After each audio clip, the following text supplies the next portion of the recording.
You know that feeling, that nagging sense that everything, everywhere is kind of breaking all at once? It's a lot. It's overwhelming. But here's the thought. What if all those different crises aren't separate at all? What if they're all connected? So let's get into it, because honestly, seeing the pattern is the only way we can even start to think about changing it. I mean, we're just bombarded with it, right? You scroll through your phone and it's just climate disasters here, scary AI news there, political systems that feel like they're about to snap, and it's so easy to just see this as, a laundry list of totally separate fires we have to put out, one by one. But are they really separate? Well, the big idea we're digging into here is that no, they're not. They aren't just some random collection of bad news stories.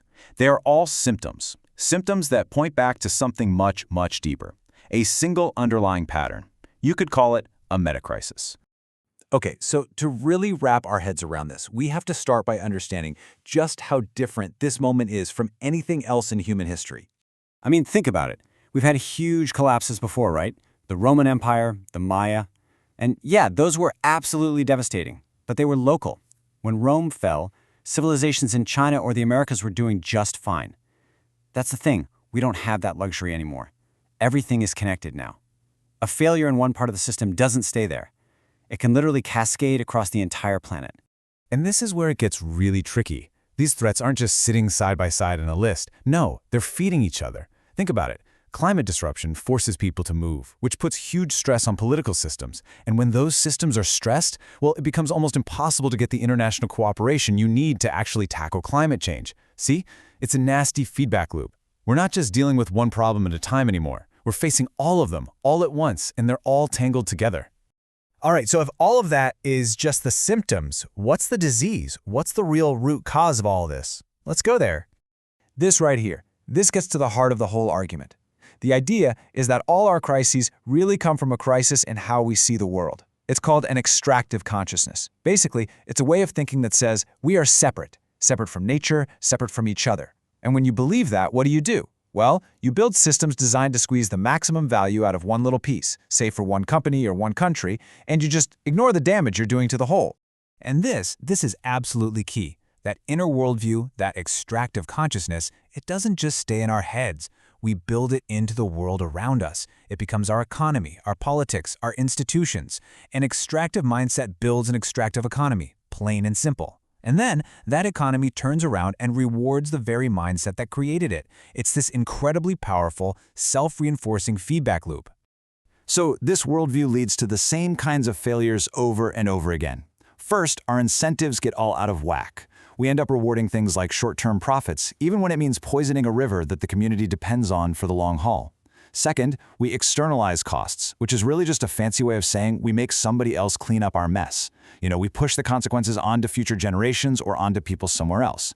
And third, we get obsessed with optimizing for just one thing, like GDP growth, and we completely ignore all the other things we're destroying to get it, like clean air, stable ecosystems, or even just trust in each other.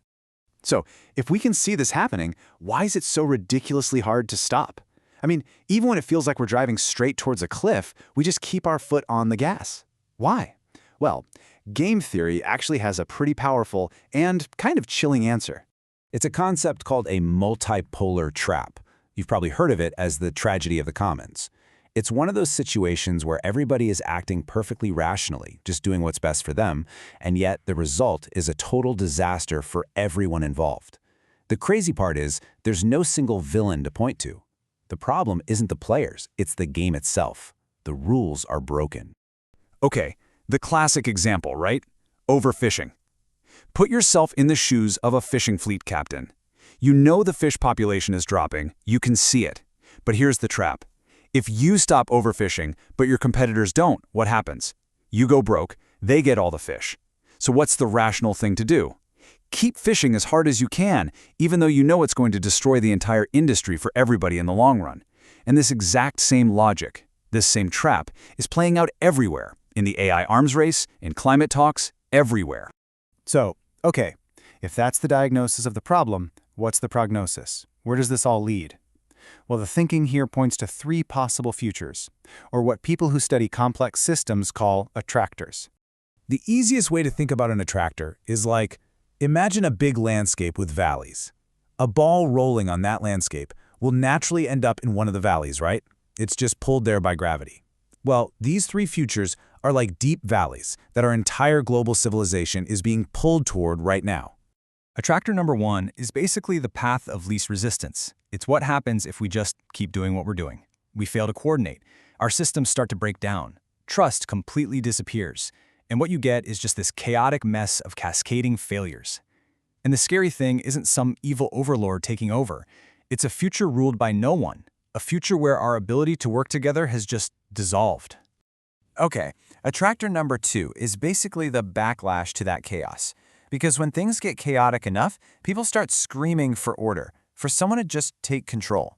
And that path leads to a super-centralized, authoritarian future. Think extreme surveillance, top-down control, anything to solve the coordination problems. But the price is enormous. You trade freedom for stability. You get order, sure, but you lose liberty. And then there's the third path. This is the hard one. It's the narrow ridge between the two valleys, but it's also the only one with any real hope. This is the future where we actually manage to build new systems, systems based on cooperation, based on that regenerative consciousness we talked about, where we figure out how to make what's good for the individual also good for the entire planet. It's that tiny, difficult path between total chaos and total control. Which really brings us to the absolute core of it all, the big takeaway. We can't just tinker with the system. We can't just change a few policies here and there. Because if we try to change the external structures without also changing the internal worldview that created them, we're just going to end up with the same old problems, just in a shiny new box. The work has to be on the inside and the outside, together at the same time. You know, when you think about it, we're the first generation in all of human history that can actually see the whole system. We have the data, the science, the tools to understand how everything is connected, to see the root causes. And that means, well, it means we're the first generation that can't plead ignorance. We know. So the real question isn't what's going to happen to us. The real question is, what are we going to do about it? What will we choose to build?